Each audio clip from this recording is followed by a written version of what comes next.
పాడి పంటలు ఛానల్ వీక్షిస్తున్న రైతు సోదరులకు స్వాగతం. నా పేరు డాక్టర్ పి కిషోర్ వర్మ. నేను ప్రాంతీయ వ్యవసాయ పరిశోధనా స్థానం లామ్ ఫారంలో ప్రధాన శాస్త్రవేత్తగా పనిచేస్తూ ఉన్నాను.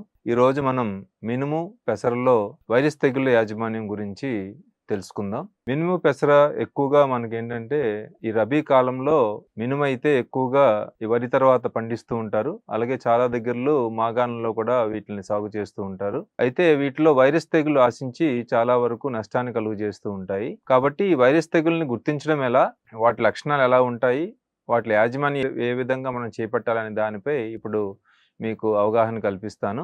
ఈ వైరస్ తెగుల్లో ప్రధానంగా మనం చూసుకున్నట్టయితే పల్లాకు తెగులు లేదా ఎల్లో మొజాయిక్ అనే తెగులు విస్తారంగా వస్తూ ఉంటుంది. ఇది ఏంటంటే ఎక్కడైతే ఈ తెగుల్ని తట్టుకోలేని రకాలని ఎక్కువగా సాగు చేస్తూ ఉంటారో, అలాగే రసం పీల్చే పురుగులు ఎక్కువగా పంటను ఆశిస్తూ ఉంటాయో, ఎక్కడైతే కలుపు మొక్కలు ఎక్కువగా ఉంటాయో అటువంటి పరిస్థితుల్లో ఈ వైరస్ తెగులు అనేవి ఎక్కువగా కనిపించడం జరుగుతూ ఉంటుంది. అయితే చాలా మంది రైతులు ఈ పల్లాకు తెగులు ఎల్లో మొజాయిక్ని జింక్ లోపం లేదా ఐరన్ లోపంతో కూడా పొరపడే అవకాశం ఉంది. జింక్ లోపం కానీ ఐరన్ లోపం కానీ అయితే పొలమంతా ఒకేసారి కనపడటం జరుగుతూ ఉంటుంది. అదే మన జింక్ లోపంలో చూసుకున్నట్టయితే ఈనెల మధ్యన భాగం ఏదైతే ఉంటుందో అది పూర్తిగా పసుపు రంగుకు మారి ఈనెలు మాత్రం పచ్చగా ఉండటం గమనించవచ్చు. అలాగే ఐరన్ అంటే ఇనుము ధాతు లోపం వచ్చినప్పుడు ఆకులు పూర్తిగా తెలుపు రంగుకు మారటం అనేది జరుగుతూ ఉంటుంది. అంటే లోపాలు వచ్చినప్పుడు ఇవి పొలమంతా ఒకేసారి కనపడడం జరుగుతుంది. అదే మనకి ఈ వైరస్ తెగులు ఎల్లో మొజాయిక్ వస్తే ఇది అక్కడక్కడ ప్రారంభమై తర్వాత ఈ రసం పీల్చే పురుగులు అంటే తెల్లదోమ ద్వారా పూర్తిగా పొలమంతా వ్యాపించడం అనేది జరుగుతూ ఉంటుంది.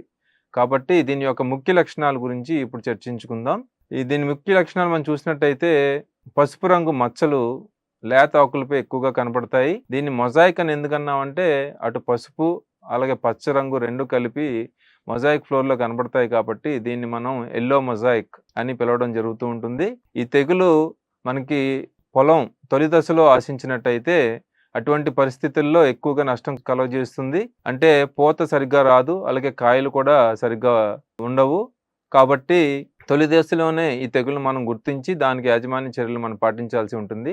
ఒకవేళ చివరి దశలో కానీ ఈ తెగులు ఆశించినట్టయితే ఈ కాయలన్నీ కూడా పసుపు రంగుకి మారడం అనేది జరుగుతుంది. కాబట్టి ఇవి దీని యొక్క ముఖ్య లక్షణాలుగా గుర్తించాలి. అలాగే ఇంకొక వైరస్ తెగులు గురించి మనం మాట్లాడుకుంటే ఆకుముడత లేదా తలమాడు అని దీన్ని మనం పిలుస్తాం. ఇది ఇంకో రకమైన వైరస్ వల్ల రావడం జరుగుతుంది. ఇదే గ్రౌండ్నట్ బడ్ నెక్రోసిస్ వైరస్ అంటాం. ఈ తెగులు ఎక్కువగా తామర పురుగుల వల్ల వ్యాపించడం జరుగుతుంది. ఎప్పుడైతే వర్షాలు బాగా పడి తర్వాత బెట్ట పరిస్థితులు నెలకొంటాయో అటువంటి పరిస్థితుల్లో ఈ తామర పురుగుల యొక్క ఉధృతి ఎక్కువగా అవటం, దీని ద్వారా ఈ ఆకుముడత లేదా తలమాడు రావడం అన్నది జరుగుతూ ఉంటుంది. ఈ తలమాడు యొక్క లక్షణాలు మనం చూసినట్టయితే ఆకు అడుగు భాగంలో ఈనెలు ఏవైతే ఉన్నాయో అవన్నీ కూడా రక్తవర్ణాన్ని పోలి ఉంటాయి. ఎప్పుడైతే ఈ ఈనెలన్నీ కూడా రక్తవర్ణాన్ని పోలి ఉంటాయో ఆకులు చివరి నుంచి వెనుకకు ముడుచుకుపోవటం అనేది జరుగుతూ ఉంటుంది. దీనివల్ల మొక్కలు గిడసబారటం, తర్వాత కొన్ని ఆకులు మాడిపై రాలిపోవడం కూడా జరుగుతుంది. లేత దశలో తెగులు కానీ సోకినట్లయితే మొక్కలు పూర్తిగా పైనుండి కిందకి ఎండిపోవడం అనేది జరుగుతూ ఉంటుంది. సో ఇవి దీని ముఖ్య లక్షణాలుగా మనం గమనించాలి. అదే ముదటి దశలో తెగులు కానీ ఆశించినట్టయితే ఇది పాక్షికంగా దీనివల్ల నష్టం జరుగుతుంది. కాబట్టి దీన్ని కూడా ఒక వైరస్ తెగులుగా గుర్తించాలి. అలాగే ఇంకో వైరస్ తెగులు మనం చూసినట్టయితే దీన్ని లీఫ్ క్రింకిల్ లేదా సీతాఫలం తెగులు లేదా బొబ్బర తెగులు అని చెప్పి చాలా వరకు రైతులు దీన్ని వ్యవహరిస్తారు. ఏవైతే మనకి పల్లాకు తెగులను తట్టుకుంటాయో అటువంటి రకాలు అన్నీ కూడా ఈ సీతాఫలం తెగులను మాత్రం తట్టుకోలేవు. దీని యొక్క లక్షణాలు మనం చూసినట్టయితే ఏవైతే తెగులు సోకిన ఆకులు ఉంటాయో అవన్నీ కూడా పెద్దగా ఉండి అంటే హెల్దీగా ఏవైతే మనకి ఆకులు ఉన్నాయో వాటికన్నా పరిమాణంలో పెద్దగా ఉంటాయి. అలాగే ఇవి కిందకి ముడుచుకుని పోయి ఈ బొబ్బర ఆకులా కనపడడం జరుగుతుంది. అందుకే కొంతమంది రైతులు దీన్ని బొబ్బర తెగులు అని కూడా వ్యవహరించడం జరుగుతుంది.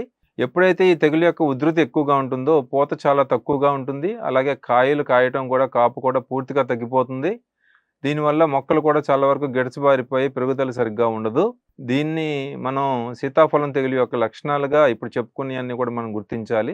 అయితే ఈ తెగులు యాజమాన్యం మనం చూసుకున్నట్టయితే మనకు తెలుసు వైరస్ తెగుళ్ళకి వైరస్ని చంపడానికి మందులు లేవని తెలుసు. కాబట్టి ఈ తెగులుని తట్టుకునే రకాలు ఎక్కడైతే అందుబాటులో ఉన్నాయో వాటిని తప్పనిసరిగా మనం సాగు చేసుకోవాలి. వైరస్ తెగుల్లో ఎక్కువగా యెల్లో మొజాయిక్ తెగులు ఏదైతే ఉందో దానికి మినుములో గానీ, పెసరలో గానీ తెగులుని తట్టుకునే రకాలు మనకు అందుబాటులో ఉన్నాయి. మినుములో చూసినట్టయితే ఎల్‌బీజీ 884, అలాగే ఎల్‌బీజీ 787, ఎల్‌బీజీ 904, ఎల్‌బీజీ 932, PU31 ఇది పంతనగర్ నుంచి విడుదల చేయబడిన రకం. అలాగే టీబీజీ 104 ఇదేంటంటే మనకు తిరుపతి నుంచి విడుదల చేసిన రకం. అలాగే టీబీజీ 129 అనే రకం. అలాగే జీబీజీ1 అంటే ఇది ఘంటసాల నుంచి విడుదల చేయబడిన రకం. వీటిని మనం సాగు చేసుకున్నట్టయితే వీటికి అసలు పల్లాకు తెగులు అనేది రాదు. కాబట్టి ఎక్కడైతే పల్లాకు తెగులు లేదా యెల్లో మొజాయిక్ ఇబ్బందిగా ఉందో అటువంటి ప్రాంతాల్లో ఈ తెగులుని తట్టుకునే రకాలను మాత్రం మనం సాగు చేసుకుంటే నష్టాన్ని చాలా వరకు మనం తగ్గించుకోవచ్చు. అదే మనం పెసరలో చూసినట్టయితే ఎల్‌జీజీ 407, అలాగే LGG 460, LGG 574, LGG 607, LGG 610, LGG 630, అలాగే ఐపీఎం 2-14, అలాగే డబ్ల్యూజీజీ 37, డబ్ల్యూజీజీ 42 అనే రకాలను మనం సాగు చేసుకోవాల్సి ఉంటుంది. ఇంకోటి మనం ఇందాక చెప్పుకున్నది ఏంటంటే ఇవి ఎక్కువగా రసం పీల్చే పురుగుల వల్ల వ్యాప్తి చెందడం జరుగుతుంది. కాబట్టి ఎప్పుడైనా విత్తనం మనం వేసుకునేటప్పుడు తప్పనిసరిగా విత్తన శుద్ధి అయితే చేసుకోవాలి. ఈ విత్తన శుద్ధి చేసుకోవడానికి ఇమిడాక్లోప్రిడ్ 600 ఎఫ్ఎస్ అనే మందు మనకు అందుబాటులో ఉంది.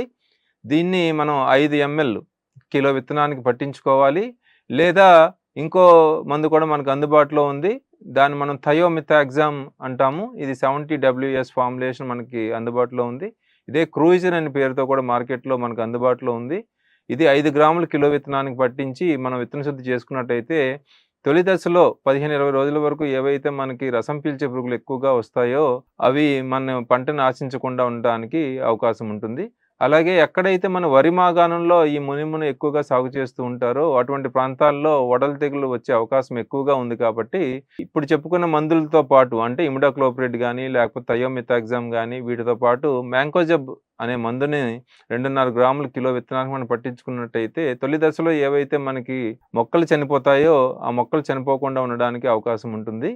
మనం తెగులు సోకిన మొక్కల్ని ముందుగా చూసినట్టయితే వాటిని పీకి నాశనం చేసుకోవాలి. ఇందాక మనం చెప్పుకున్న లోపాలు ఎక్కువగా ఉన్నప్పుడే అయితే ఇది పొలమంతా కనబడుతుంది. అలాగే మనకి పల్లాకు తెగులు వచ్చినట్టయితే అక్కడక్కడ ప్రారంభమై క్రమేపీ పొలమంతా పాకుతుందని చెప్పుకున్నాం. కాబట్టి ముందుగా ఎప్పుడైతే మనం 1-2 మొక్కలు ఈ వైరస్ తెగులు వచ్చినట్టు గమనించినట్టయితే వాటిని తీసి మనం నాశనం చేసుకోవాలి. అలాగే ఎప్పటికప్పుడు ఈ రసం పీల్చే పురుగుల యొక్క ఉనికిని మనం కనిపెట్టడానికి జిగురు పూసిన అట్టలు అంటే తెల్లదోమకైతే మనం జిగురు పూసిన అట్టలు పసుపు రంగు మనకు దొరుకుతాయి. ఇవి 20 ఎకరానికి పెట్టుకోవాలి. అదే తామర పురుగులకైతే నీలిరంగు జిగురు పూసిన అట్టలు కూడా మనం పెట్టుకున్నట్టయితే ఈ రసం పీల్చే పురుగుల యొక్క ఈ ఉనికినే కాకుండా వాటిని నియంత్రించడానికి కూడా కొంతవరకు ఇవి ఉపయోగపడతాయి. ఎప్పుడైతే తెల్లదోమ ఉధృతి ఎక్కువగా ఉంటుందో అటువంటప్పుడు మనం ట్రైజోఫాస్ 1.5 మిల్లీలీటర్లు లేదా డైమిథియేట్ అనే మందు 2 మిల్లీలీటర్లు లేదా అసిటమాప్రిడ్ అనే మందు 0.2 గ్రాములు లేదా థయామిథాక్సామ్ 0.2 గ్రాములు ఇటువంటి క్రిమి సంహారక మందులు ఏవైతే ఉన్నాయో వాటిని మనం లీటర్ నీటికి కలుపుకుని స్ప్రే చేసుకున్నట్టయితే ఈ రసం పీల్చే పురుగుల వల్ల జరిగే వ్యాప్తిని చాలా వరకు మనం అరికట్టుకోవచ్చు. అలాగే తామర పురుగుల ఉధృతి ఒకవేళ ఎక్కువగా ఉన్నట్టయితే ఎసిఫేట్ 1.5 గ్రాములు లేదా ఫిప్రోనిల్ 1.5 మిల్లీలీటర్లు లేదా డైమిథియేట్ 2 మిల్లీలీటర్లు లేదా థయామిథాక్సామ్ 0.2 గ్రాములు మనం స్ప్రే చేసుకున్నట్టయితే ఈ తామర పురుగుల వల్ల వ్యాప్తి జరిగే వైరస్ తెగుల్ని మనం అరికట్టుకోవచ్చు. ఒకవేళ తామర పురుగులు మరీ ఎక్కువగా ఉన్నట్టయితే అటువంటి పరిస్థితుల్లో స్పైనోసాడ్ 0.3 మిల్లీలీటర్లు లీటర్ నీటికి కలిపి మనం స్ప్రే చేసుకున్నట్టయితే ఈ తలమాడు తెగులు వ్యాప్తిని మనం తగ్గించుకోవచ్చు. కాబట్టి రైతు సోదరులు ఏంటంటే ఎప్పుడైతే వైరస్ తెగులను పొలంలో గమనించారో ఇటువంటి సమగ్రమైన యాజమాన్య పద్ధతులను పాటించినట్టయితే మంచి దిగుబడులు పొందడానికి అవకాశం ఉంటుంది. ఈ అవకాశం ఇచ్చిన పాడి పంటల ఛానల్ వారికి ధన్యవాదాలు తెలుపుకుంటూ ముగిస్తున్నాను. ధన్యవాదాలు.